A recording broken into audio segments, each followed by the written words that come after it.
Happy Sunday! Hi mga sis! Magandang araw! Sa totoo lang mga sis, kung akala nyo na walang linis serye tuwing Sunday, ay naku sis, nagkakamali kayo. Ang ipinapakita ko na lang talaga yung pag-church ko. Pero bago talaga ako mag-church, ay hindi pwedeng mawawala ng linis serye. Buhay na natin yan. Buhay na ng nanay yan.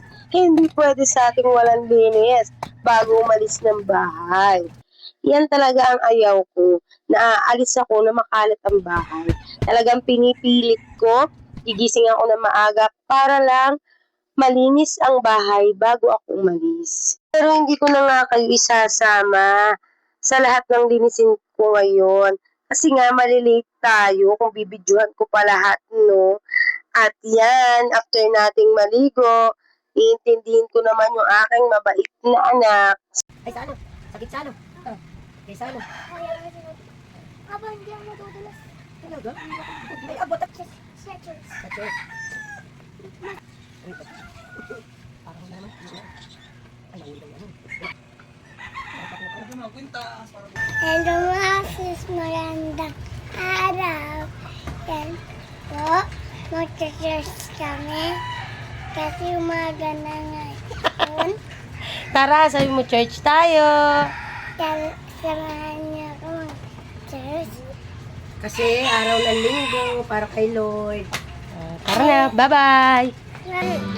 At yan nga, nakarating na kami sa church.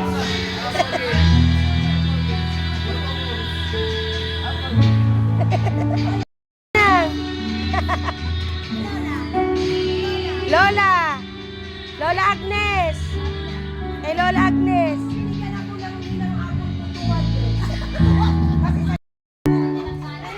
Aba!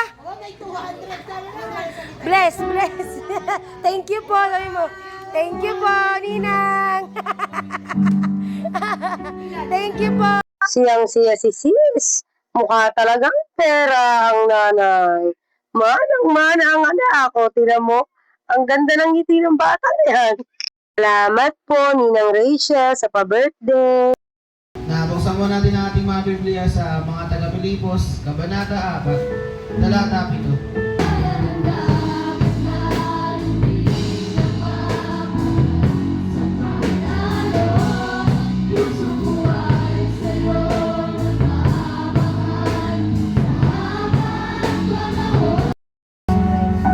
Yes, Lord, hallelujah. Lord, maraming salamat po sa mga kaibigan, Panginoon, na ikaw po, Panginoon, ang inuna ng bawat isa, Panginoon. Ganun din, Panginoon, sa walang sawa mong pagmamahal sa amin, Panginoon. Ano mga sis?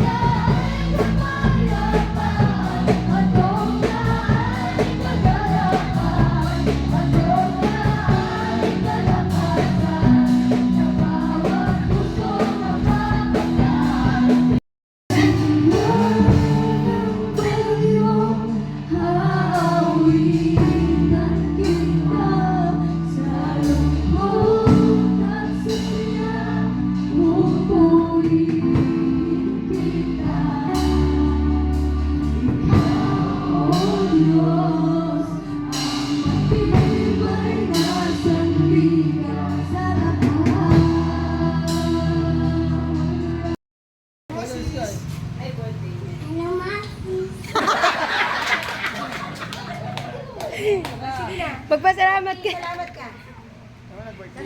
Pa, binigay ni Dad. Ating buhay. Yay! Salamat sa Lord dahil nakakangiti pa, nakakasayaw. Sa kabila ng kaguluhan ng mundo, meron pa rin joy kasi merong Jesus na nagbibigay sa atin ng kagalakan.